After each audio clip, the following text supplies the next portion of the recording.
감사합니다. 거룩과 복된 날 저희들이 허락하셨습니다.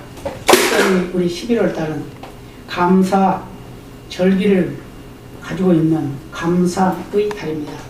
이 감사의 달에 어느 날 어느 달 감사하지 않을 때가 있습니까?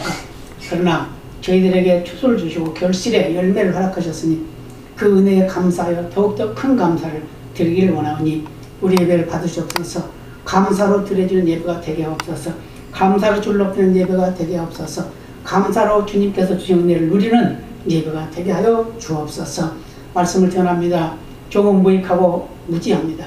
그러나 주님이 강하시고 능력이 많으시니 주의 말씀이 바로 증거되게 하시고 주의 뜻 합당한 대로 증거되게 하소서.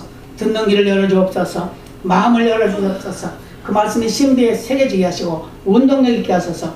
세상 속에서 어떤 환경과 처지 속에서 주님이 주신 열매를 기뻐하며 감사할 수 있는 우리의 모습이 되게 하여 주옵소서. 모든 영광 주께 돌리며 예수님의 이름으로 간절히 기도드리옵나이다. 아멘. 할렐루야. 인사 한번 하시겠습니다. 참 잘 만났습니다. 사랑과 축복하니 행복합니다. 많이 행복하시기 바랍니다. 우리는 항상 행복하고 감사해야 되고 즐거워야 되는 것이 당연히 해야 할 일이죠. 그게 하나님의 뜻이라고 그랬죠. 오늘 본문을 다시 한번 본다고 그러면 타작 마당과 포도주 틀의 소출을 수장한 후에, 이 수장이란 말은 바로 저장한다 그런 말이죠. 추수한 것을 창고에 들인다 그 말이죠. 그러고 난 후에 7일 동안 초막절을 지키라.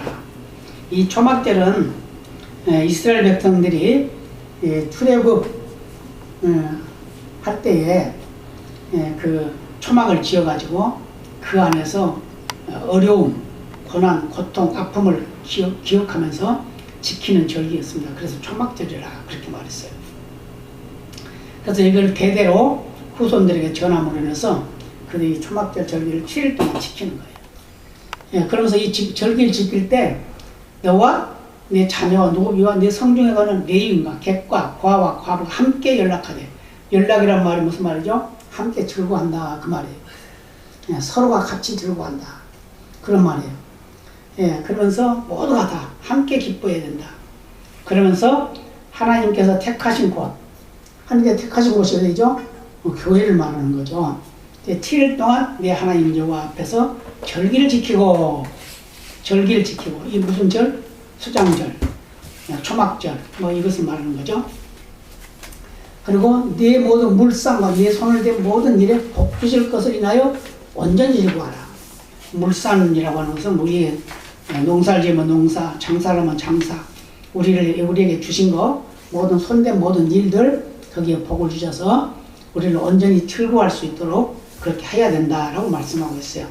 그러면서 너희 중 모든 남자는 1년 3차, 물론 매일매일 하나님께 예배하고 하나님 옆에 되지만 1년에 3차 새 절기는 꼭 빠지지 말고 꼭 드려라 이렇게 말했어요. 근데 그때가 이제 무교절은 우리가 잘 알고 있는 맥추절을 이제 무교절이라고 그러죠. 무교절은 이제 6월절 이제 6월 무교절이라고 그러는데 왜 무교절이냐? 이 무교절은 그 떡에다가 누룩을 넣지 않고 떡을 만들어서 먹었어요. 그래서 왜 그러냐? 빨리 도망쳐야 되니까 부풀지 않는 반죽을 가지고 떡을 만들어서 먹었어요. 그래서 무교절이라고 그러고 77절이 이제 제가 말씀하려고 했던 그 맥추절입니다.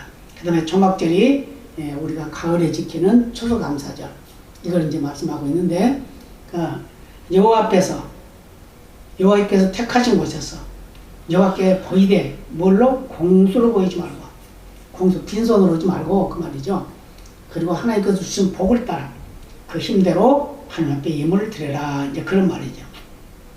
이런 이야기가 있습니다. 나무들이 서로 말을 했어요. 바람이 강하게 부니까 그걸 보고 이렇게 말했어요. 바람아, 나무야, 바람이 이렇게 강하게 부는 것은 널 강하게 하기 위해서야 그랬어요. 그러면서 만약에 바람이 불지 않았다 그러면 넌 뿌리가 약해서 금방 쓰러지고 넘어졌을 수가 있어. 그래서 바람이 자꾸 불어오면서 뿌리를 깊이 내리고 또 깊이 내리고 그래서 아무리 센 바람이 불어도 넘어지지 않는 거야. 그러면서 서로 감사했다 그랬어요. 근데 이게 무슨 말이냐? 우리 신앙생활을 하는데 자꾸 시련이 온다 그 말이에요. 시련이 오는 것은 우리의 믿음을 굳건하게 만들기 위해서 시련이 온다는 거예요. 시련이 없고 평안하다 안전하다 그러면 우리가 뭘 하겠어요? 기도도 안 하겠죠? 예, 아무것도 안 해요. 그냥 평안하다 안전하다. 예, 산모가 어린아이를 잉태하고 그 이제 자라고 날 때가 된 걸 그때 언제인지 알지 못하지만 날 때를 기다리고 있단 말이에요. 근데 그 아이를 낳고 나면 그때는 고통스러울 줄로 믿고 그렇게 생각을 하고 걱정을 하지만 아기를 낳고 나면 그 다음에는 그 고통을 다 잊어버린다는 거죠. 그런 것 같이 우리가 평안하고 안전하면 우리의 믿음이 연약해진다는 걸 말해주고 있는데, 그래서 하나님께서 때때로 여러 가지 시련과 환난을 주신다는 걸 이렇게 말씀해 주고 있습니다. 이 세상에 참 농촌에서 살아보지 않는 사람이 어디 있겠어요? 거의 다 농촌에서 태어났죠. 옛날에는. 왜 그러냐? 우리나라가 농경사였기 때문에 농사만 지어서 먹고 살았어요. 그래서 땅이 많은 사람은 부자였고 땅이 없는 사람은 가난한 사람이었어요. 그래서 남의 집에서 부쳐먹고 남의 땅을 또 빌려서 또 부쳐먹고 이런 일이 있었는데, 그래서 농촌에서 생활해 보면은 우리가 인상에 남는 것이 있습니다. 뭐냐? 바로 추수 때다 그 말이에요. 열매를 거둘 때다 그 말이에요. 심고 거두는 일, 그게 얼마나 중요한지 모른다 그 말이에요. 그래서 과거에는 이 타작 때가 되면은, 추수 때가 되면은 이 타작하기 위해서 온 동네가 시끌벅적했어요. 어느 집에 농사를 많이 지었으면 거기 일꾼들 다 불러 동네 사람 다 가서 모아가서 해줘, 일을 해줘요. 그렇게 해서 남녀노소 할 것 없이 다 기뻐하면서 즐거워하고 그랬어요. 그러면서 또 분주하고 바쁘게 움직였습니다. 며칠 동안 그렇게 이제 하면서 서로가 잔치적인 그런 잔치 같은 걸 기분을 내면서 분위기를 띄웠던 그런 시절이 있었습니다. 이것을 바로 이스라엘 백성들도 그랬다는 거예요. 이스라엘 백성도. 어떻게 했나? 7일 동안 추수감사절을 지켰대요. 추수감사 7일 동안. 7일 동안 감사절을 지켰는데 온 민족이 한데 올라져가 축제같이 그렇게 장치를 했다고 합니다. 그래서 그 기쁨은 수확만 하는 그런 기쁨만이 아니라 하나님께서 우리에게 지금 영적인 구원의 은총에 감사하면서 선문들에게 베풀어 주신 모든 사랑과 은총을 재확인함으로써 얻어지는 기쁨이었다라고 이렇게 표현을 하고 있습니다. 그래서 이와 같은 기쁨은 오늘날 추수감사절을 맞이한 우리 성도들의 삶 속에 예수 그리스도 안에서 누릴 기쁨의 모형이다, 그렇게 믿는 믿음으로 우리가 오늘 감사하면서 예배를 드려야 될 줄로 믿습니다. 현재 추수감사절은 달력으로는 다음 주예요. 다음 주 15일 날이 이제 추수감사절인데 미리 느끼는, 미리 누리는, 그래서 먼저 누리는, 그래서 감사절의 기쁨이다라고 이렇게 제목을 붙였습니다. 그래서 이렇게 먼저 누리는 감사절의 기쁨은 어떤 것이냐? 시편 126편 6절에 이렇게 말씀했어요. 울며 씨를 뿌리러 나가는 자는 정령 기쁨으로 그 단을 가지고 돌아오리로다, 이렇게 말했어요. 그게 무슨 말이죠? 거두는 기쁨이 있다. 거두는 기쁨. 심고 가꿀 때는 힘들죠? 금년에 우리 고추 심어가지고 참 얼마나 잘 열리고 잘 됐는지 몰라요. 근데 그럼 지가 그냥 막 계속 오는 중에 그냥 어떻게 했어요? 아니 그냥 다 썩어버렸잖아요. 네, 다 썩어버렸어. 그것을 미리 좀 지혜롭게 그 경험을 했으면, 그 탄저병이 왔을 때 그냥 전부 다 따버리고 뽑아버렸으면 차라리 조금 더 많이 걸었을 텐데, 그러지 못하고 또 누구한테 물어보니까 그 약을 주면 또 살아난다고 그래가지고 또 약을 줬더니 거기서 더 다 썩어버렸어. 완전히 썩어버렸어. 그런 소리. 그러면 기쁨이 없잖아요. 그런데 얼마나 많이 열렸는데 한 가지 하나에, 그냥 나무 하나에 막 50개 막 이상 이렇게 열렸어요. 그게 얼마나 많이 나오냐고 말이에요. 이게 이제 추수의 기쁨인데, 그 추수의 기쁨을 누리지 못하게 하는 것이 병이에요. 병이란 말이에요. 우리가 관리를 잘못하면 그런 일도 있다. 이걸 다른 말로 말하면 우리의 믿음의 기쁨도 이렇다는 거예요. 어떻게요?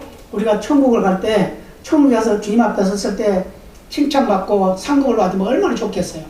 그런데 천국에 갔는데 책망을 듣는 그런 믿음을 가지고 있었다 그러면 얼마나 안타깝고 억울하냐 그 말입니다. 그래서 우리는 추수는 기쁜 마음으로 무엇보다 우리에게 주신 하나님의 은혜를 생각하면서 힘써 심고 힘써 가꾸고 힘써 거두는 그런 믿음이 되어야 될 줄로 믿습니다. 그래서 수확의 기쁨이 뭐냐? 농부들이 씨를 뿌리고 자라게 하고 또 그걸 가꾸는 일에 수고를 하고 물을 주고 걸음을 주고 또 그 잡초를 매주고 하는 이런 모든 것들은 뭐죠? 바로 수확의 기쁨을 기대하는 마음에서 한단 말이에요. 다른 말로 말하면 우리가 믿음을 지켜나가는 이 모든 과정들은 이렇게 농부가 씨를 뿌려서 자라고 그들 거두는 기쁨을 누리는 것 같이 우리 믿음도 마찬가지다 그 말이에요. 어린 믿음, 약한 믿음, 부족한 믿음이면 그게 자라고 또 자라고 자라서 굳건한 믿음이 되고 주님 앞에서 설 때 칭찬과 상급이 있다고 그러면 그것보다 더 아름다운 결과가 어디 있냐 그 말이에요. 그래서 우리가 이 세상에 살아가면서 하루하루의 삶을 믿음을 지켜나가는 삶을 살아야 될 줄로 믿습니다. 그래서 시간도 필요하고 땅도 필요하고 환경도 필요하고 여러 가지 여건도 필요하지만 그래도 중요한 것은 뭐냐? 우리가 흔들림 없는 믿음이다 그 말이에요. 흔들림 없는 믿음. 어떤 환경 속도 흔들리지 않고 믿음을 가지고 굳게 서서 주를 영화롭게 하고 주를 신뢰하고 주를 의뢰하고 주를 예배하는 일에 소홀함이 없이 하면 하나님께서 우리에게 복을 주실 것이다. 그걸 믿으시기를 바랍니다. 그래서 성도들의 삶은 심는 대로 거두는 기쁨입니다. 심는 대로 거두는. 그래서 많이 심는 사람은 많이 거두고 적게 심는 사람은 적게 거두고 부지런한 사람은 부지런한 대가를 받고 게으른 사람은 게으름의 대가를 받는다는 말이에요. 그래서 이사야 3장 10절에 보면 많이 심는 대로 심는 대로 받는다. 의인들은 행의 열매를 거두게 된다. 이렇게 말해요. 행의 열매. 그래서 우리가 이 세상에 살아가는 하루하루 삶은 정말 하나님이 원하는 그런 삶을 살도록 애쓰고 힘써야 될 줄로 믿습니다. 시편 36편 8절에 보면은 저희가 주의 집에 살찐 것으로 풍족할 것이라고 말했어요. 주님이 주신 그 복을 따라서 풍족하게 누리는 것이 바로 우리의 성도들의 삶의 모습인 걸 믿으시기를 바랍니다. 그래서 어떤 환경을 처해 있어서 우리는 자꾸 심어야 됩니다. 그리고 그걸 관리를 해야 돼요. 그리고 그들 거둘 때 기쁨을 누리는 그런 믿음이 되어야 된다 그 말이에요. 그래서 주 안에서 심는 것은 더욱더 풍성합니다. 그래서 주 안에서 심으면 100을 얻게 하시고 1000을 얻게 하시고 10,000을 얻게 하시는 것이 바로 하나님의 은혜다 그 말이에요. 우리는 보잘것없잖아요. 맨날 죄짓고 살잖아요. 맨날 실패하고 실수하고 그러잖아요. 그럼에도 불구하고 하나님께서 우리를 예배할 수 있게 하시고 우리의 예배를 받아주시고 우리의 기도를 들어주시고 우리에게 행복한 날을 날마다 허락하신 것은 바로 하나님의 창조적인 질서의 은총인 걸 믿으시기를 바랍니다. 이처럼 성도들은 그 삶을 통해서 주 안에서 주 밖에서 심는 것이 아니라 주 안에서 심는 그런 풍성함을 누리는 그런 삶이 영광스러운 삶인 걸 믿으시기를 바랍니다. 그 다음에 역대상 29장 9절에 이렇게 말씀해요. 백성이 자기의 즐거이 드림으로 기뻐하였으니 곧 저희가 성심으로 여호와께 즐거이 드림이며 다윗 왕도 기쁨을 이기지 못하여 하니라 이렇게 말했어요. 그러니까 하나님께 드리는 기쁨이 있다는 말이에요. 우리가 드린다는 것은 얼마나 좋냐. 이웃에게 좀 줘도 그 감사한데 불쌍한 사람을 좀 나눠줘도 그것도 감사한데 그런데 하나님께 드릴 수 있다는 것은 얼마나 큰 기쁨이냐 그 말이에요. 오늘 역대상 29장 9절의 말씀은 다윗이 뭘 했어요? 성전 건축을 하고 싶었어요. 그런데 그 성전 건축을 하려고 그러니까 하나님이 허락하지 않는 거예요. 그러니까 다윗이 준비를 합니다. 그러면 내 후손 솔로몬이 그 성전 건축을 할 때 잘할 수 있도록 내가 준비해야지. 그러면서 열심히 준비했다는 거예요. 그리고 또 이 선민들은 추수감사절, 이걸 본질적인 기쁨, 물질적인 소득에 있어서 그것의 위주가 아니라 하나님께 제사와 예물 드리는 것에 더 기뻐했다 그 말이에요. 그래서 하나님께서는 우리를 복과 은혜로 채우시고 날마다 감사로 채우시는 그런 삶을 우리에게 허락하셨다 그 말이에요. 느헤미야 12장 43절에 보면은 이날에 우리가 크게 제사를 드리고 심히 즐거워했으니 이는 하나님이 크게 즐거워하게 하셨습니다. 하나님이 크게 즐거워하게 할 수 있는 그런 드림이 얼마나 아름다운 드림이냐라는 걸 말씀해주고 있다 그 말이에요. 그래서 백성들은 수확한 것에 대해서 감사하고 꼭 가장 좋은 것을 하나님께 드리고 또 하나님께 드림으로 해서 하나님이 기뻐 받으시고 또 그 드리심에 대한 하나님의 그 약속이 우리에게 풍성함을 더 누리게 하는 그런 역사를 유기하심에 대해서 감사를 드려야 된다는 걸 말씀해주고 있습니다. 이처럼 하나님께서는 주신 삶에 대한 열매 소득을 하나님의 것으로 다시 되돌리는 우리의 믿음을 바라보시고 좋아하신다 그 말이에요. 그래서 우리의 생명도 우리의 삶도 다 하나님의 것이다 그 말이에요. 예, 그래서 우리가 누리고자 하는 그 누림의 역사는 하나님 우리에게 주시는 그 은혜를 따라서 누리는 것이 가장 행복한 누림이다라는 걸 말씀해 주고 있습니다. 그래서 오늘 본문에서도 말씀하고 있는 게 있죠. 뭐가 있어요? 공수로 여호와께 보이지 말고 그 힘대로 물건을 드릴지라. 네, 16, 17절에 말씀하고 있죠. 그래서 예물을 드리는데 기쁨으로 드리고 자원하는 마음으로 드리고 또 풍성하게 드리는 것이 하나님이 원하는 삶이다 라고 이렇게 말씀하고 있습니다. 그래서 역대하 24장 10절에서도 모든 방백과 백성들이 기뻐하여 바치기까지 돈을 가져다가 궤에 던진지라 라고 말했어요. 그러니까 자원하는 심정으로 하나님 앞에 마음껏 드렸다고 말이에요.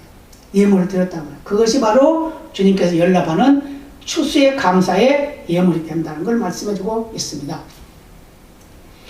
고린도서 8장 2절에 보면은 마게도냐 교회의 성도들에게 이런 표현을 합니다. 환난의 많은 시련 가운데서 저희 넘치는 기쁨과 극한 가난이 저희로 풍성한 연보를 드리게 하고 이렇게 말했어요. 그들은 가난하고 부족했어요. 시련도 많았어요. 환난도 많았어요. 핍박도 많았어요. 그런데 그런 가운데도 하나님께 풍성하게 드렸다는 거예요. 이 추수감사절이면 바로 그런 의미를 가지고 있다고 말씀하고 있어요. 그래서 추수감사절은 하나님께 얻는 기쁨만 누리는 것이 아니라 그런 절기만이 아니라 하나님께서 내 삶을 주장하시고 나에게 좋은 것을 주시고 나에게 생명을 주시고 나를 살아가게 하시고 지켜주시고 인도하시는 그 은혜를 따라서 감사하는 마음으로 몸과 마음을 드리는 것이 바로 추수감사절의 원리다라고 이렇게 말씀하고 있습니다. 그 다음에 레위기 19장 9절로 10절까지 말씀 이런 말씀이에요. 너희 땅의 곡물을 벨 때에 너는 밤모퉁이까지 다 거두지 말고 너희 떨어진 이삭도 줍지 말며 너희 포도원의 열매를 다 따지 말며 너희 포도원에 떨어진 열매도 줍지 말고 가난한 사람과 타국인을 위하여 버려두라. 나는 너희 하나님 여호와니라. 무슨 말이죠? 예, 추수를 하는데 그 밭에 논에 그 열매들을 거두게 되는데 그걸 다 매지 말라는 거예요. 다 베지 말라는 거예요. 그래서 모퉁이에 좀 놔두고 또 그 단을 먹다가 떨어지면 그거 줍지 말고 그냥 내버려 두는 거예요. 왜요?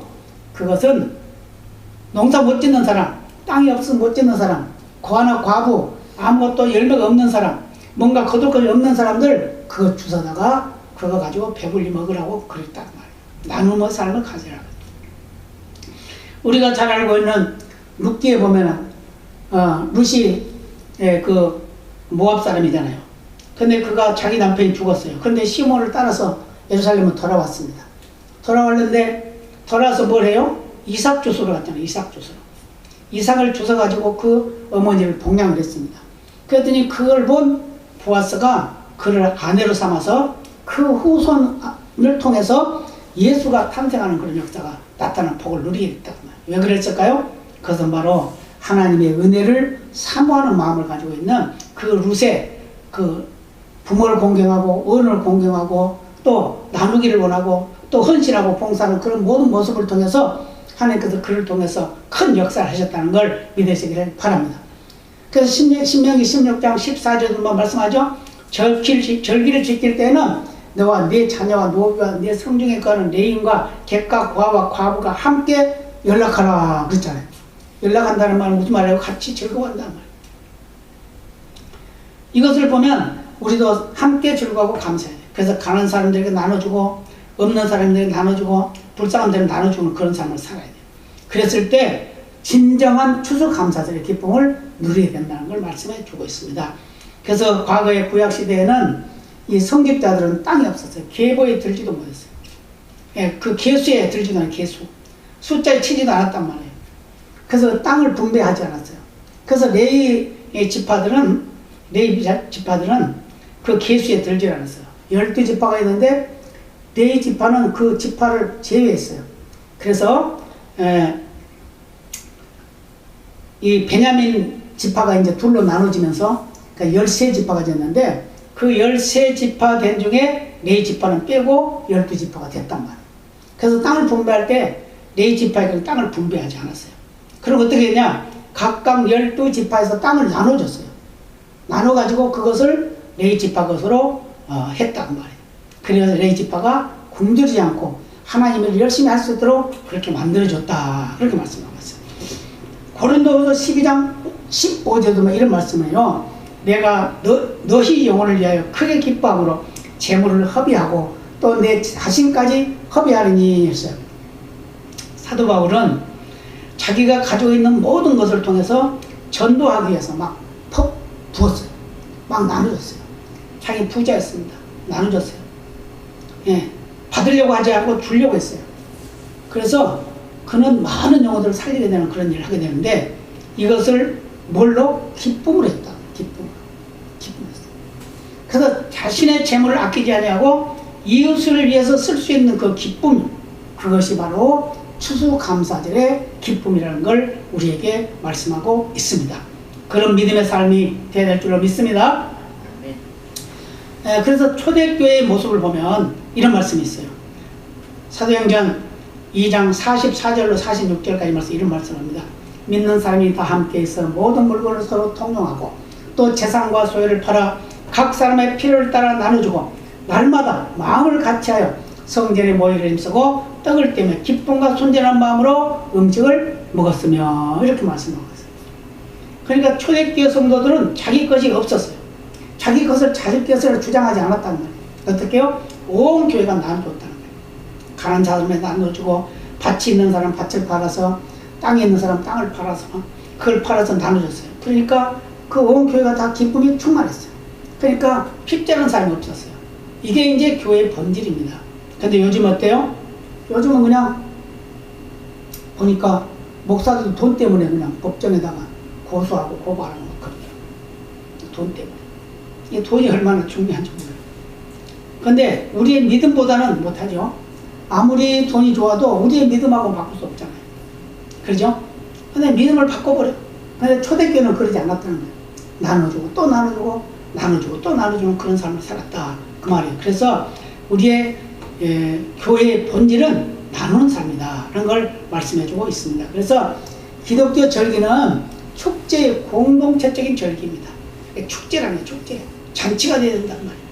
그래서 많이 받은 성도나 받지 못한 성도나 모두가 다 하나님께서 주신 복이라 생각하고 그것을 하나님의 은총이라 생각하고 그것을 하나님의 은혜라 생각하고 감사하면서 하나님께 드리고 이웃을 섬기는 그런 삶을 사는 것이 바로 추수절의 본질이라는 걸 믿으시기를 바랍니다. 그래서 우리 성도들은 1년 동안 하나님께서 우리에게 베풀어 주신 그 복을 따라서 승리하는 그런 삶을 살아야 됩니다. 그래서 하나님은 추수감사절의 기쁨을 통해서 이웃과 함께 나누고 또 다른 길은 세상 사람들과 구별된 삶을 살아야 된다는 거예요.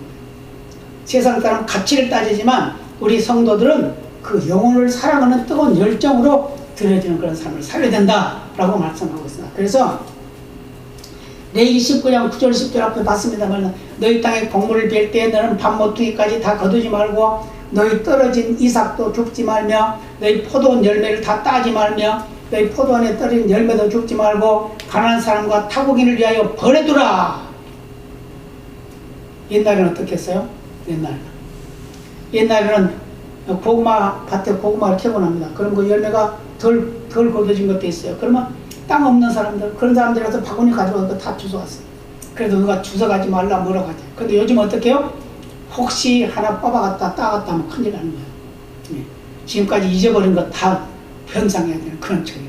지금 시대가 그런 시대가 됐습니다. 그러나 우리 성도들만큼은 그러지 말아야 된다는 말이에요. 어떻게 해야 돼요? 나눠야 된다. 더 많이 나보다 못한 사람, 나보다 강한 사람, 나보다 약한 사람을 도와줄 수 있는 그런 믿음의 삶이 되어야 될 줄로 믿습니다.